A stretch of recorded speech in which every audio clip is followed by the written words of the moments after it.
Anti-government protests continue in the Venezuelan capital, this time marching and venting their frustration at state television. While they took to the streets, the headquarters of the opposition party was raided by unidentified men. In this security video distributed by the opposition, which cannot be independently verified, what appears to be armed men forced their way in. This congresswoman who was there at the time describes the scene. The men forced us to go down on our knees. They said they were looking for the national coordinator, Carlos Vecchio.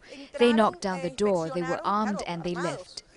This alleged attack on the opposition comes just a day before they've called for a massive rally here in Caracas, where they expect to have thousands of their supporters take to the streets again. The government has turned up diplomatic pressure and nationalist sentiment by expelling 3 U.S. diplomats.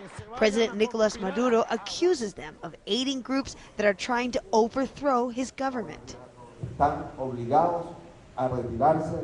They will be forced to leave the sovereign and independent homeland of Venezuela in the next 48 hours because of actively participating in the organization and promotion of these groups which attempted to generate violence in the country.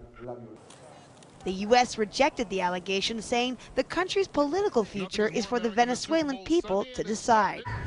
But for many, the growing political tension is doing little to ease the financial crisis gripping the country.